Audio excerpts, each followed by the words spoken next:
Hello, good morning. Another day, another mini vlog na naman tayo ngayon mga mare. Maaga naman kami ngayon sa school ni Tantan kasi may activity sila ngayon sa school.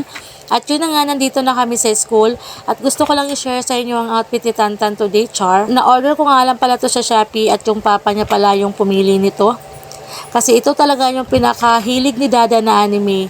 Ito talaga yung palagi niyang pinapanood kapag nanonood siya ng mga anime. Si Tanjiro ng Demon Slayer, isang anime series. Ito yung pinakamahilig ni Dada na panoorin, kaya nahawa na siguro sa kanya si Tantan. Kasi ito na din talaga yung kinahiligan ni Tantan ngayon, yung mga anime. Iba nga lang ang kulay ng espada niya kasi nasira kasi ni Tantan, kaya pinalitan ko na lang. At wala talaga kaming ibang espada na makita kasi yan talaga yung available, kaya iba yung kulay. Dapat black talaga yung bagay dyan, pero ox lang naman kasi ang importante may props siyang gagamitin. At yun na nga, nagsimula na nga sila sa intermission dance sila. Sobrang cute naman ang mga batang to. Halos lahat naman sila naka-costume, konti lang yung hindi naka-costume.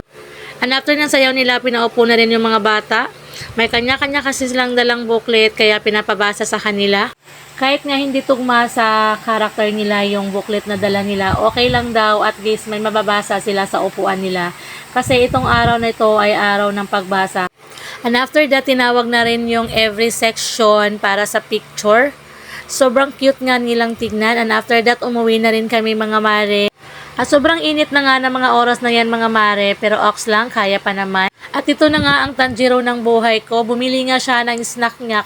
Wala kasi akong dalang payong niyan mga mare, kaya sobrang init talaga ng mga oras na yan kasi alas 12 na kasi yan. Kaya umuwi na lang kami ni Tantan, hindi na namin hinintay sa Ate Casey. Alam na naman niya kung paano umuwi. Anyways mga mare, pauwi na nga kami ni Tantan yan. Mga mare, tanaw ko na nga ang gate. Nako, namimiss ko na rin si Ella kasi hindi talaga nakadede sa akin yung batang yun. Nung umalis kami ni Tantan, tulog pa kasi siya na mga oras na yan. Tingnan nyo nga to si Tanjiro ko, sobrang gutom ata tong person na to. Kanina pa nga to nagbubunga nga sa akin na gusto talaga niyang kumain. O siya, salamat sa panonood. God bless everyone!